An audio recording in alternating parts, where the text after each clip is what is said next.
Oke guys, balik lagi di tutorial Ansip ya. Sebelumnya gue main di sini main jadi Korea. Kita tutorial dasar aja. Jadi yang awal-awal untuk kalian ketahuin itu berapa poin di sini. Jadi gue kasih gambaran ini, ini yang harus kalian ketahui ya. Dari yang paling kiri ini namanya populasi guys. Jadi populasi ini adalah warga yang dapat menjalankan atau mengelola sumber daya kita. Gua kasih contoh ya. Jadi misalnya gua sini pakai Seoul ya. Kita masuk ke tab desa. Di sini yang gambar orang guys, yang gambar orang yang kayak gini. Itu artinya kamu orang wilayah ini sumber dayanya sudah kalian kelola. Jadi istilahnya satu populasi itu memakan 2 makanan guys. Dan bisa kalian lihat populasi kalian tuh ada di sini nih. Ada 3 populasi. Berarti kalian bisa menjalankan 3 sumber daya di petak yang berbeda. Nih, kayak gue ya, 1 petak, 2 petak, 3 petak. Jadi 3 petak ini lagi dikerjakan oleh orang-orang gue guys, yang ada 3. Nah, kalau kalian nggak punya populasi, berarti kayak petak-petak ini kan, petak ini contoh petak ini kan ada 2 makanan, tapi karena kalian tidak dikelola, jadi kalian nggak mendapatkan 2 populasi guys. Contoh lagi ya. Nah, misalnya nih, gue matiin semua populasinya, ini nggak usah kerja, ini nggak usah kerja, ini nggak usah kerja. Kita lihat di poinnya, di poin yang sini, yang poin-poin sini guys, ini makanan kayak gini, dia jadi -4 karena gua punya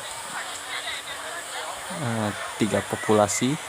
Jadi satu populasi itu makan dua makanan. Jadi 3 populasi makan 6 makanan, sedangkan kuota gue cuma ada 2 makanan. Untuk mengelolanya, gue perlu ngelola wilayah ini. Misalnya gue mau wilayah ini mau gue kelola, ada 3 gold tuh ikonnya sama 2 makanan. Gue mulai aja, dia nambah. Lihat, yang tadinya -4 sekarang jadi -2 karena di sini ada 2 makanan dan goldnya juga bertambah 3. Sedangkan kalau gua jadiin dia orang nggak kerja, kurang lagi, jadi -4. Jadi gunanya itu semakin kalian punya banyak orang yang bisa dikerjakan, semakin banyak juga wilayah yang bisa kalian dapatkan sumber dayanya. Oke, terus di sini kayak mana cara untuk dapetin untuk memperbanyak populasinya awal-awal, yaitu dengan ini guys. Nggak kelihatan ya. Oke, intinya ini semakin banyak setiap turun di sini menghasilkan 3 ya. Jadi berapa turun untuk kalian mendapatkan 20 poin untuk mendapatkan satu populasi guys. Istilahnya begitulah. Semakin lama game, maka kalau populasi kalian akan tumbuh dan akan banyak ya. Nah, poin yang kedua itu soal makanan guys. Tadi kan populasi udah ya. Sekarang kita ke makanan. Makanan itu untuk menumbuhkan satu populasi baru dan menghindari kelaparan guys. Jadi setiap turn desa kalian, negara kalian tuh akan punya poin untuk menumbuhkan satu populasi. Nah, bila makanannya diakumulasikan, itu akan mendapatkan satu populasi baru. Namun kalau kalian kelaparan, populasi kalian akan -1 ya. Selanjutnya kita punya yang namanya ilmu pengetahuan ya.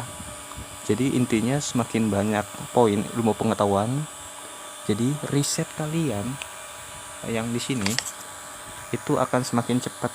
Misalnya di sini perlu 23, bisa dilihat ya, 23 ilmu pengetahuan untuk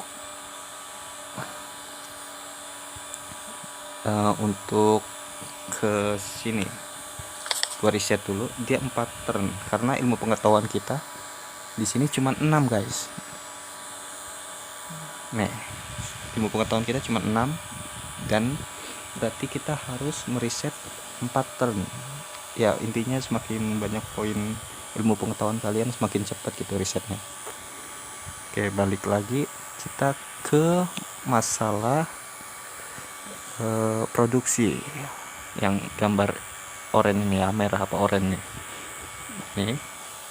Jadi produksi itu intinya semakin banyak, jadi semakin cepat produksi di kota. Jadi misalnya kota gua ini kan belum produksi apa ya, dan poin produksinya cuma 4. Misalnya gue butuh Scott nih, mata-mata yang ini, gua klik aja ya, gua klik, dia dapatnya cuman 4 turn karena poin gua 4 produksi. 4 kali 16 sama dengan 4, jadi 4 turn gua harus tunggu untuk dapetin slot. Nah, sedangkan kalau produksi gua banyak, misalnya di sini gua suruh dia orang fokus ya ke produksi nih, produksi yang ini, fokus produksi. Lihat berubah, yang tadinya 4 turn sekarang cuma 3 turn karena produksi gua 6. Ngerti ya intinya? Jadi semakin banyak produksi, semakin cepat produksi kalian di desa ya. Selanjutnya poin yang selanjutnya kita ke budaya guys. Gua hapus dulu, ini poin budaya. Jadi poin budaya ini gunanya untuk ekspansi daerah dan kebijakan guys ya. Jadi gua contohin aja, misalnya Seoul ya, gua ke menu sini, dia membutuhkan yang ini 6 turn untuk ekspansi ke yang sini. Sedangkan kalau gua naikin, karena di sini intinya poin kebudayaan gue cuma 1, jadi setiap turn dia cuma nambah 1 sampai ke 13 turn baru dia naik jadi 1 ekspansi. Jadi gitu. Jadi poin kebudayaan itu bisa untuk ekspansi desa sama untuk kebijakan. Kebijakan itu yang ini, kalau kalian klik ya, itu bakal ke menu kebijakan, dan kebijakan punya yang namanya keunggulan.